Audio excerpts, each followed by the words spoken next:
So today we are done with the structure data, protein the shapes, and now we are going to talk about a different type of data, which is a larger scale data than the other type of data we have talked up to now. We are going to be talking about microarrays. And first, I'm going to talk about the little bit technology behind microarrays. And this technology is so, it's new, but there are new techniques still being developed. So there is no single type of microarray that you can perform. There are different companies producing different types of chips. There are DNA arrays. There are microarrays designed for microRNAs. And for other types of things.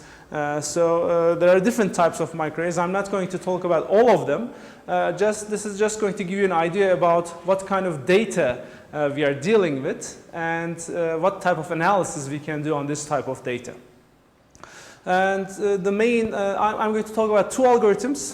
I'm going to focus on clustering approach, although clustering is not the only thing that biologists want to do with microarray data. That's one of the most important tasks, and I'm going to talk about two algorithms, k-means algorithm and self-organizing maps. And these two algorithms are not specifically designed for microarrays. They are general clustering algorithms, general purpose. Usually in data mining and machine learning, you can also, or image processing even, pattern recognition. Clustering is an area of these other fields. So it's not specific to microarrays. So you may even have, if you have taken these other courses like pattern recognition or machine learning, you may have maybe have seen k-means or self-organizing maps in those classes. But it's, if you haven't seen them before, so does anybody know k-means algorithm? Have you ever seen it in another class? Okay, that's good. Although you do not represent the majority of the class, but what about self-organizing maps? Have you seen them? Yeah, okay, good. So it's going to be, for those who haven't seen them before, it will be a chance to learn these techniques. As I said, they are general techniques. You can apply these techniques to documents. You can cluster documents using k-means or self-organizing maps, or you can cluster images. You can cluster people based on how you represent them. If you have a vector representation of your objects, you can easily use these objects, especially in a high-dimensional vector representation. You can use these techniques to cluster data, and clustering is classified as a unsupervised learning technique, because you do not know anything about the labels of the data. You just have data.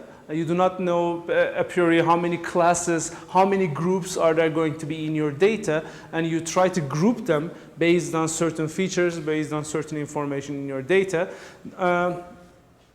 On the contrary, as an alternative to these unsupervised techniques, there are also supervised techniques, which tries to learn models from underlying data. For example, by having a training data set which has labels, you can build models, statistical or mathematical models on this data, and then you can apply these models on new data which you don't know their labels. You can automatically apply your model and predict the label of the new data you see. We are not going to talk about supervised techniques here, so we are going to see two of unsupervised. So we are going to see some clustering techniques today. To quickly go over molecular biology overview related with microarrays. So this is again it shows the general picture of what we are doing. I need to get rid of this flashing window. Okay. So what we have is in an organism. Organisms are made up of cells, and inside if this is a eukaryote, we have in this cell we have a nucleus, and we have the chromosome inside the nucleus, which has the genetic material, and the genetic material is stored in terms of a DNA molecule, and the DNA contains information to encode proteins by means of first transcription to messenger RNAs and translation to proteins, and then proteins perform the functions, necessary functions in the cell. Okay, what is gene expression? One thing that is remarkable in this picture is that although if you take, I mean, most of the cells in human body are, I mean, they all contain, I mean, you can even say all of the cells instead of, I mean, only the germs, I mean, most of them are diploid, and in all of these nucleus, if you take a cell, for example, from liver, or if you take a cell from brain or heart, any different tissue, what you're going to get is the same set of chromosomes, same DNA material. Okay, we have all the same genes in all the cells we have. So how come these tissues have performed different functions? So, okay, so they have the same source code. We have installed the same program, the same operating system is installed in every cell, in every tissue, yet they perform different functions. So how come this happened? Now we come to the topic of gene expression. Although the same program, same set of genes are installed on every cell in our body and in bodies of other organisms, what happens is not all of these genes are used or are expressed in biologically term. Not all of them are expressed at the same time. For example, some of the genes are never expressed in certain tissues. For example, maybe in brain tissues, some genes are never expressed during the lifetime of a brain cell. Therefore, we come to the topic of differential gene expression.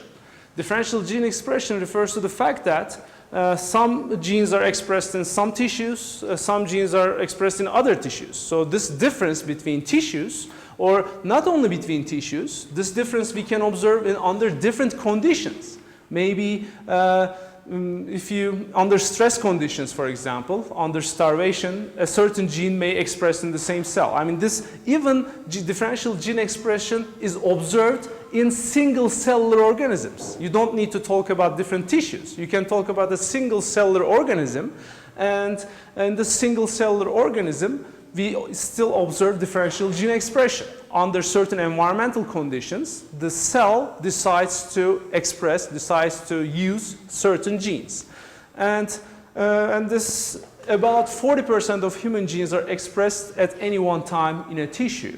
So, I mean, these 40%, I mean, 60% may be sometimes chosen to, and some of these, the remaining 60%, some of them may never be expressed in that tissue. There may be tissue-specific genes that are only used in those genes, and also some of them may be expressed under certain conditions, environmental conditions or other disease conditions. So, it's really interesting from a biological point of view to find out which genes are expressed when and which genes are expressed in which tissues. And this will help us, for example, to understand the mechanism of diseases, to understand the mechanism of cancer, for example. Are certain genes overexpressed or underexpressed in cancer tissues, in cancer cells, or compared to normal tissues? So if we can understand these two, if we can understand differential gene expression, which genes are differentially expressed, then we can have we can start understanding maybe the maybe the reasons behind the disease. So how do we measure this? That we come to the question. I mean, how do you measure if you are given a cell? If somebody gives a cell to you, how do you find out which genes are expressed in that cell?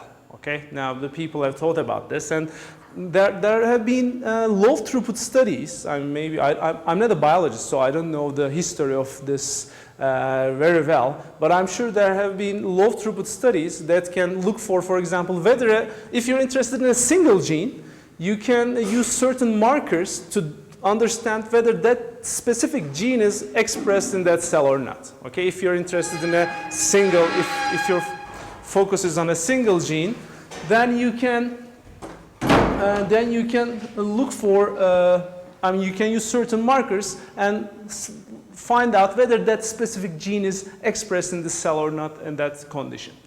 Now, what if you want to find out out of all 25,000 human genes, which a subset of these 25,000 are expressed at a given time. So can we get this low throughput experiment to a high throughput one? How can you measure at a given time step which of these 25,000 genes are expressed, are used in a given tissue?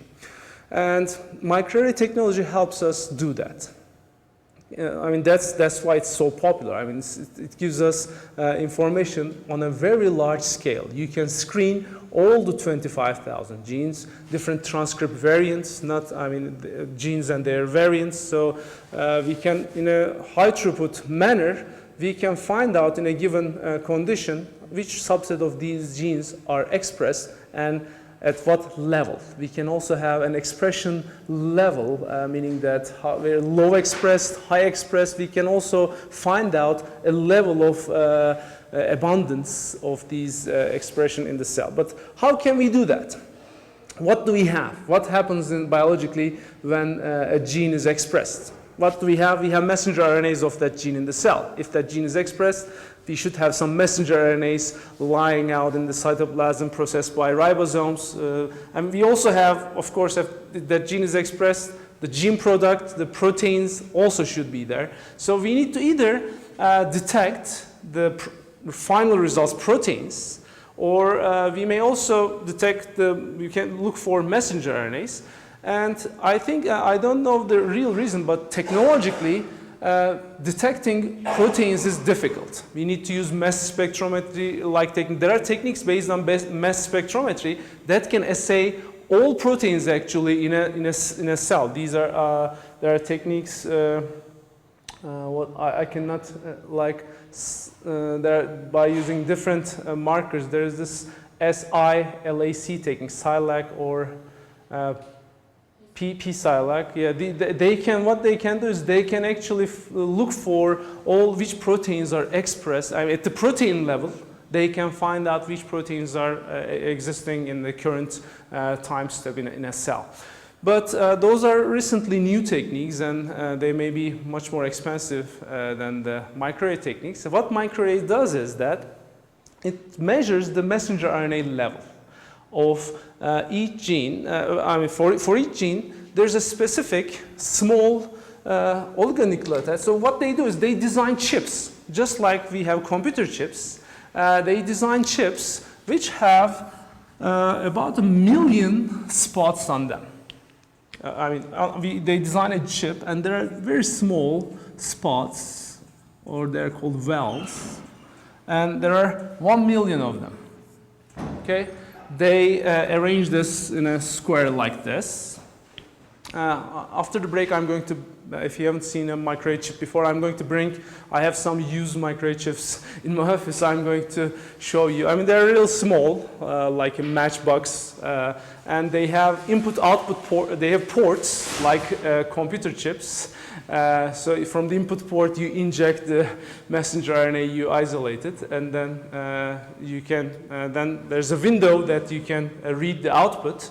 That window can be imaged by really high-resolution scanners. I mean, a window of this small size, okay? I'm drawing it much bigger.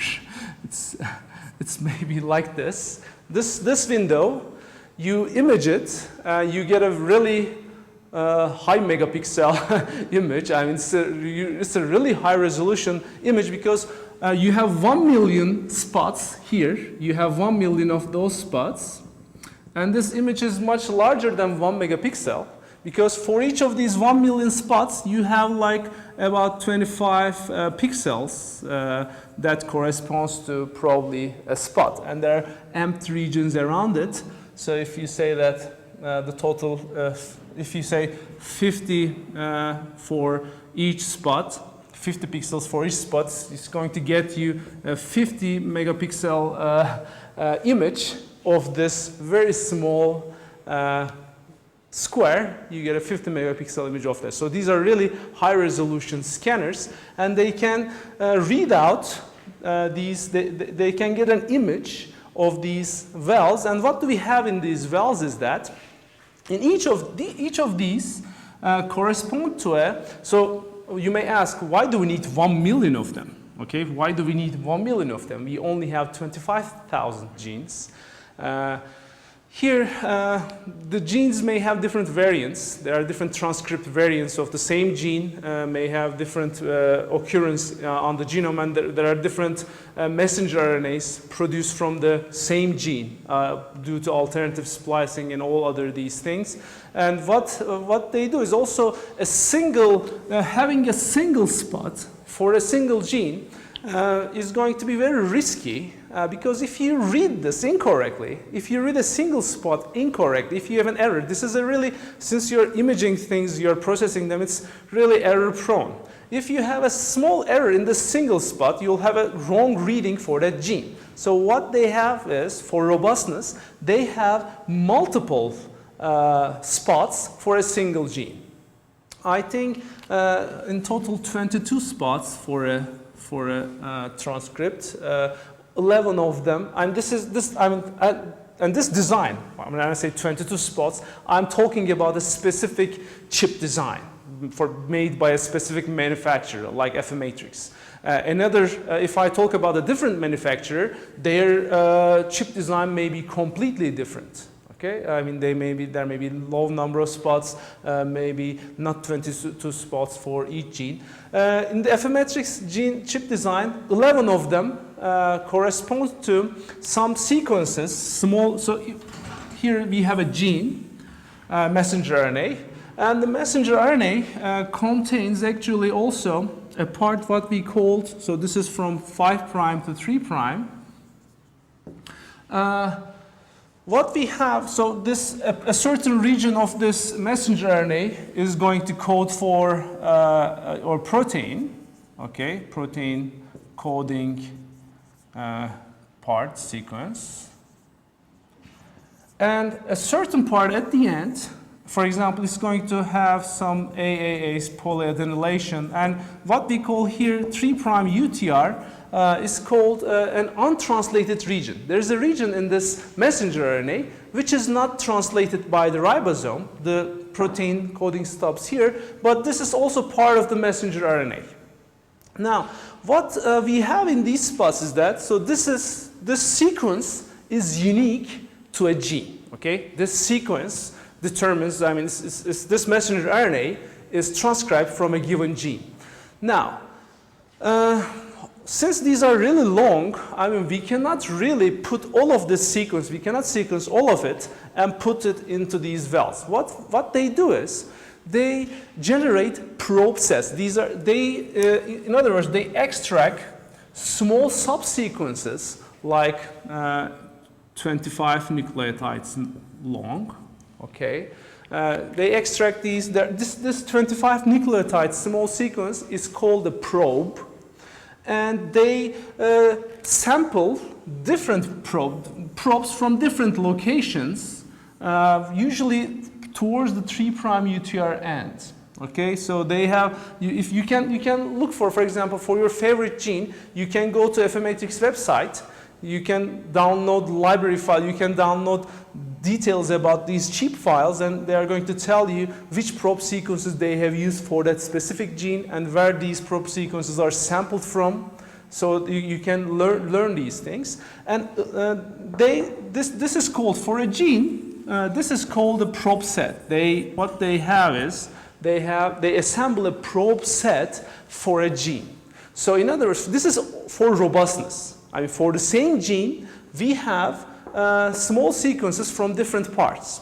And what we expect is that if this messenger RNA, our goal is to detect how much this messenger RNA is there in the cell. Okay, this is our goal. How much messenger RNA can we find of this messenger RNA? How many copies of this messenger RNA are there in the cell currently? So if our calculations are correct, for each of these, so what they do is each of these probes are printed as a DNA, I mean, as a sequence here on these spots. Okay, each of these spots have 25 nucleotides, and what happens is that if we put our sample onto this chip, if we have the messenger RNA, actually in the cell, these messenger RNAs are going to bind to these regions due to base complementarity. Okay, it's the main idea of a microarray is if there is messenger RNA there, because of these 25 nucleotides, they are going to try to form these the double helix. They're going to, because of base complementarity, A is going to complement with T, G with C, and so on. They are going to form a bond between them, and they are going to, if we have messenger RNA, they are going to stick to this place.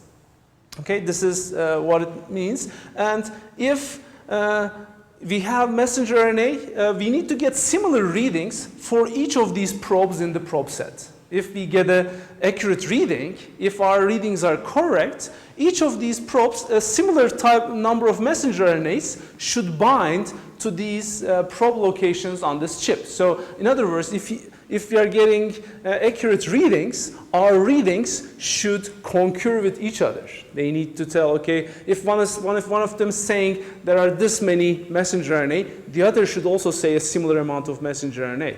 If one is saying there is high messenger RNA and the other is saying low messenger RNA, then there's something wrong there. Either there was some problem of binding this messenger RNA to this spot. So 22 of these probe sets, 22 probes in this probe set, 11 of them are perfect match probes, meaning that they are the exact 25 nucleotides that you see in the gene sequence.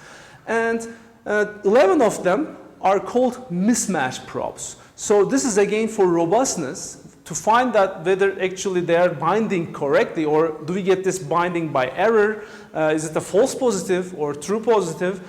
They have these probes in which they deliberately change the middle nucleotide to something else, to say that, I mean, it shouldn't bind there. So they use these mismatch probes sometimes for background subtraction. We shouldn't get a good binding in that region. If we get a good binding, it means that that's the background noise we are reading. So they subtract this background noise. However, most array analysis tools, most of them, they ignore these mismatch probes. Okay, they only look at matching probes. For example, the RMA technique or Mass5 technique, which use normalization of these to get a single value from these 11 probes. We need to get a single value for a gene. Our goal is to find out how much this gene is expressed. And we need to represent that how much this gene is expressed with a single scalar value. With a single value, we need a single number. Tell me a number how much this gene is expressed.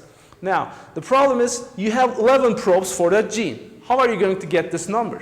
Single number. You have 11 numbers. What is the single number you are going to get from these 11 numbers? What they use normalization techniques. They take the average. In other words, they have an algorithm to convert these 11 numbers to a single number. For example, by throwing out the highest number and lowest number and averaging the other ones, you can get a single number. And you can also say, you can look at the standard deviation between these 11 numbers. If that standard deviation is very high, it means that there's something wrong in your readings. They are not concurring with each other. They don't agree with each other. Then you can say that I have a reading for this gene, but do not trust on that reading. That may be a miscall. I mean, you can say, I couldn't be able to read this gene accurately. The analysis program may also tell you that. And these programs, I mean, these algorithms like RMA and Mass5, when they're converting these probe sets readings to a single number, they ignore most of the time the mismatch probe readings. They don't use it for background subtraction. But there are also tools that, it's like they ignore half of the array, half of the chip is ignored when they're producing new numbers. But there are also some tools that make use of the mismatch probes. Okay, so I went into too much detail actually about microarrays, but it's going to it's good to talk about these details because I mean it's something physical. It should be clear in your heads what's happening here. What are we reading? What are these numbers? Where do these numbers come from? So it's in order to have a good grasp of what you're dealing with, you need to understand these details. So here. Maybe I can skip the rest of the parts because I already talked about the technology behind this. So it's based on this hybridization. These base complementarity is this called messenger RNA hybridizing to that spot. This is called hybridization. And so how can we, when a messenger RNA hybridizes this spot, how can we produce an image with a different color? So that's the other technological issue that we need to deal with. In general, the messenger RNAs in these cells, they are not colorful, okay? I mean, they are not, when you just take the image, you're not going to probably see anything. So they process the original messenger RNAs. They actually synthesize complementary DNA, cDNA, which are labeled with certain dye. I mean, so which can actually, after excited with laser, they can emit light. So they, from the original messenger RNA in the cell, they they synthesize during this process complementary DNA to these messenger RNAs. And when during synthesization, they use certain molecules which are like radioactive. I think they are not radioactive, but do you know what they use? Yeah, for example, they use there are different color dyes. If you have two-channel microarrays, for example, you can use red and green dye. But Affymetrix use something else. I cannot recall. No, it's for two-channel. For one channel, they are called something. They are using some other molecule. Either it's I cannot recall its name, but again, it's some kind of a marker in which if you synthesize your cDNA with that, your messenger RNAs are going to be lighted. They're going to illuminate certain kind of light when they're excited with laser. So here is a demonstration. If we have an internet connection, let's see. Yeah.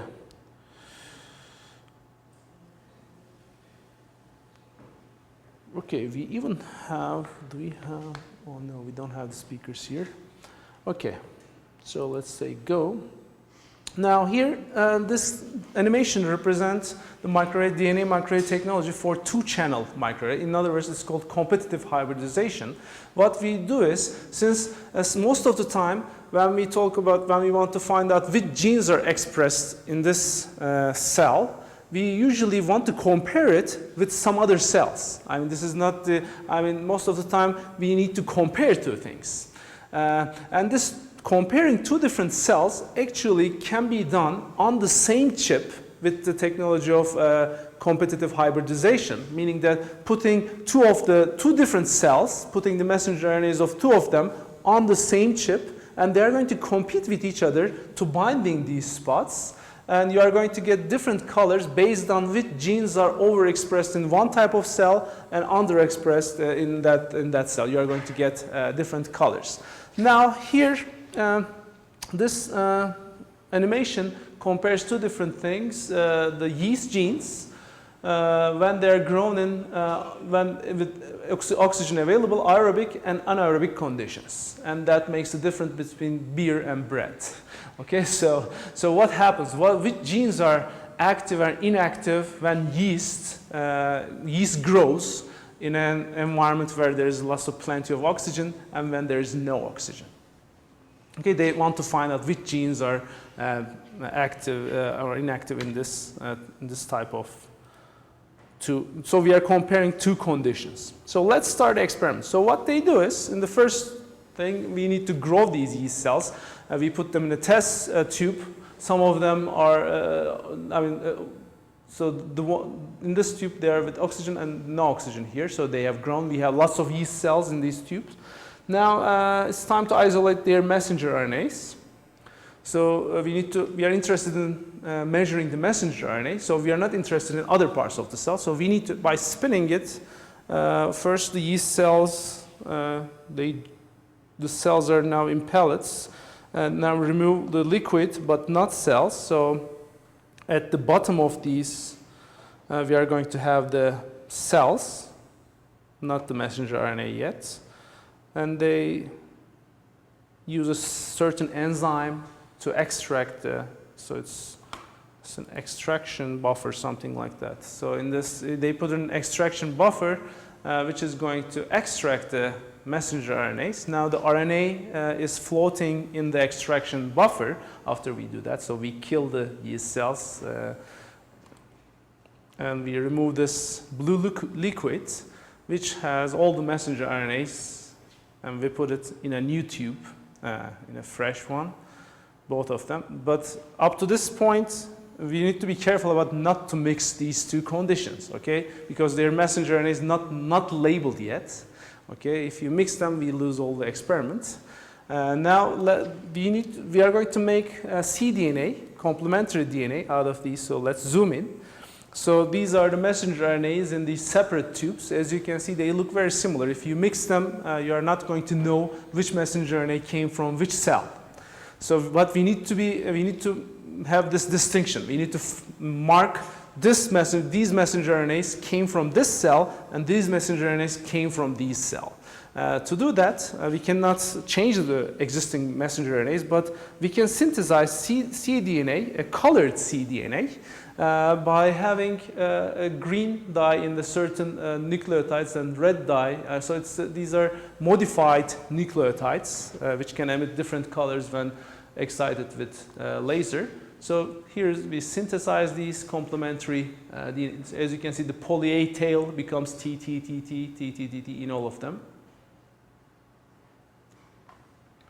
Okay, so now we can safely mix them because the two are labeled differently.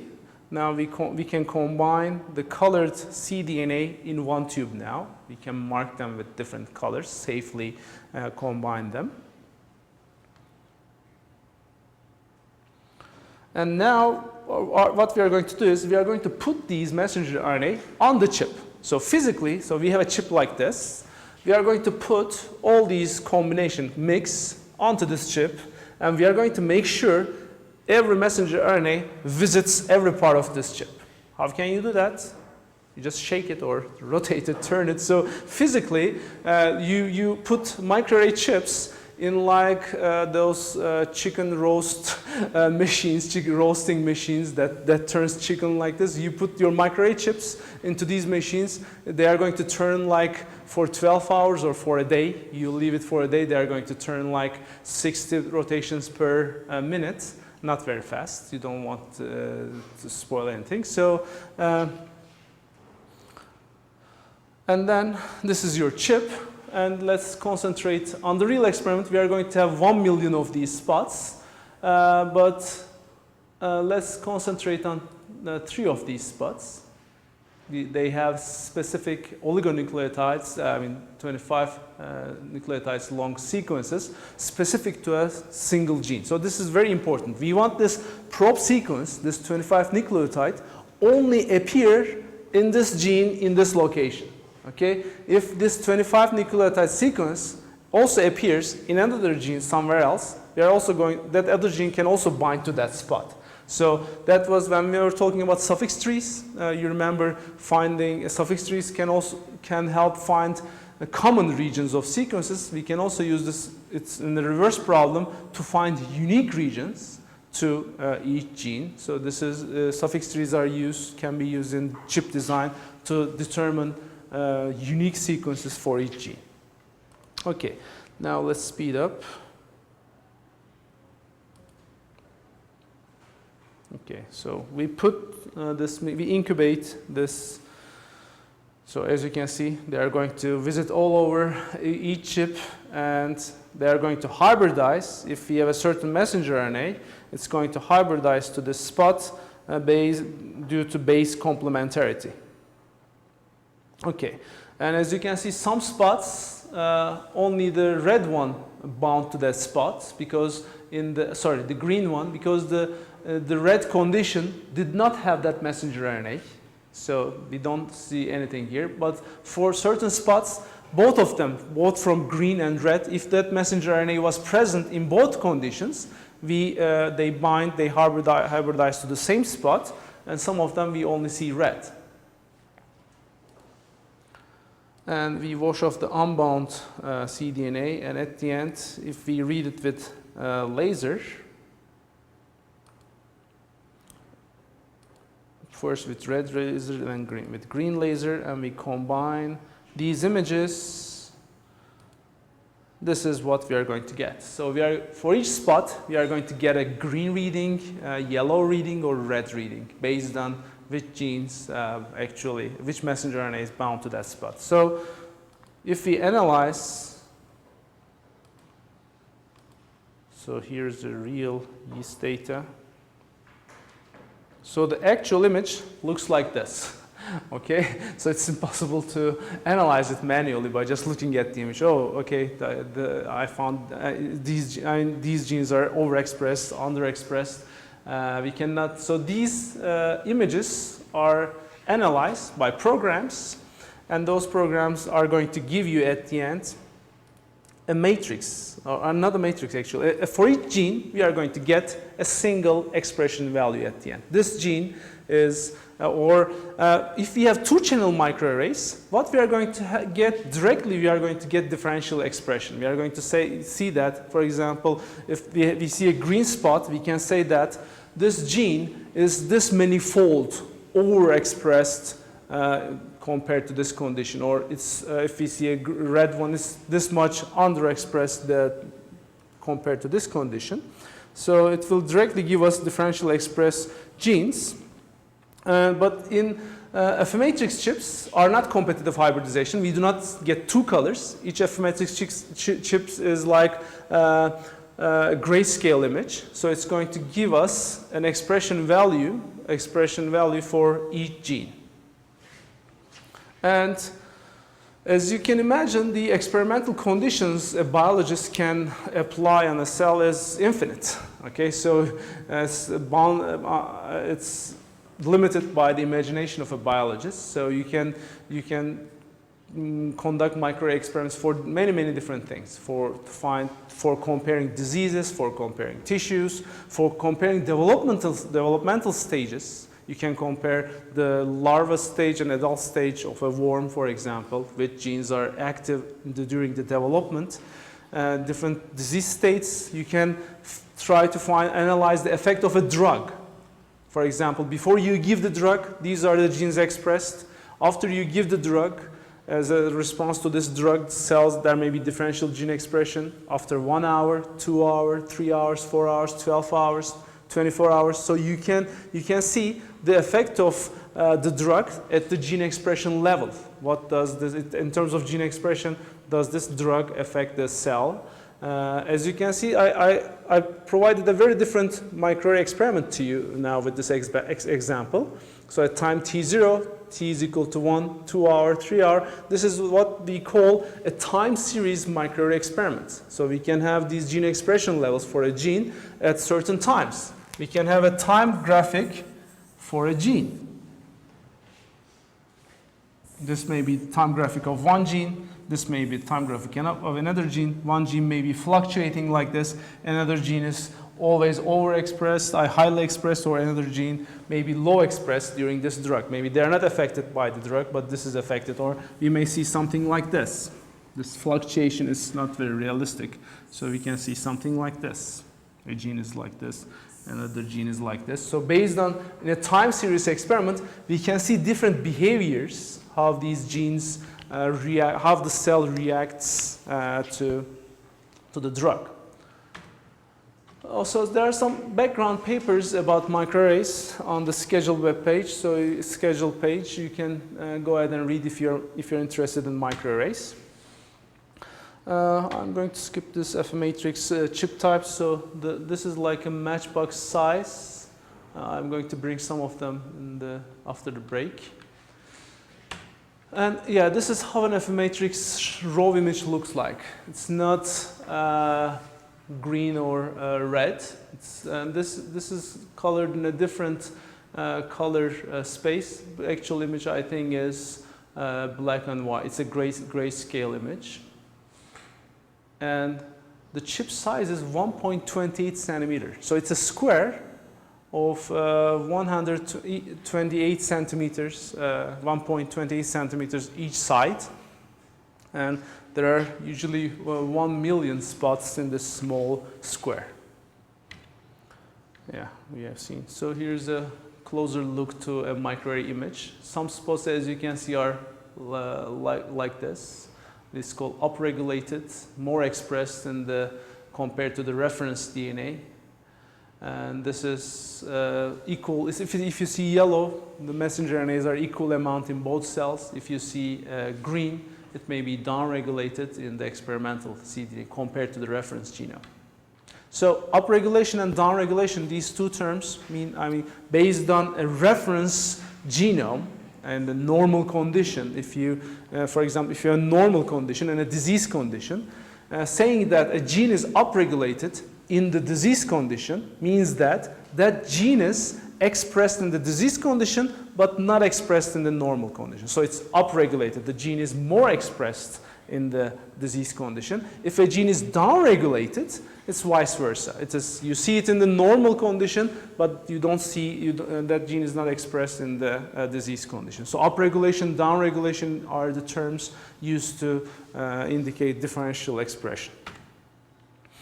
And here are some characteristics of microarray data. It's extremely high dimensionality, meaning that we are analyzing thousands of genes. And usually we perform lots of experiments, maybe 10, 20, maybe even 50 different chips. Experiments are done for each gene, meaning that usually the microarray data comes in a matrix form. So for each gene, we are going to have several expression values for different conditions. If you have a time series experiment, for each gene, you are going to have gene expression values for these time intervals, for these time steps actually. For each time step, you are going to have a measure for gene expression level. So, for example, gene 1, gene 2, gene 3, and gene 4. So this data you have can be represented as a matrix form, in matrix form. So like this.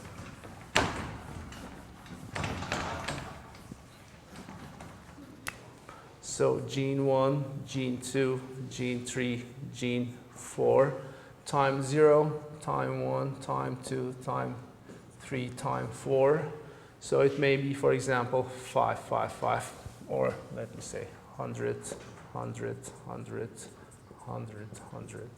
And gene 2 may be 100, 80, 60, 40, 20. And this one may be 20, 40, 60, 80, 100. And this one may be 20, 20, 20. And what we are going to get is a numerical matrix like this. For each gene, usually the genes are represented at rows, and different conditions or time steps are represented in columns. And this matrix actually shows a microarray experiment which contains 5 chips. So 5 microarray chips. 5 is a called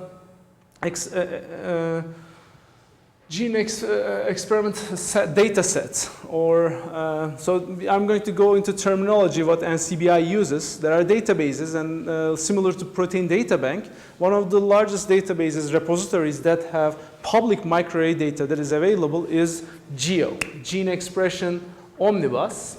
So NCBI GEO, and there is also European Array Express, right? There is Array Express.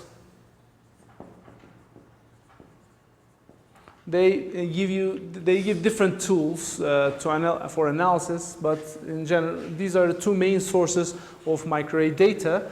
And in general, the when an experiment is performed, designed by a biologist, even if you are comparing two conditions, for example, you will not only use two chips for that, one for the normal, one for the disease. Again, for robustness, you use, as a biological experimental designer, you use replicates.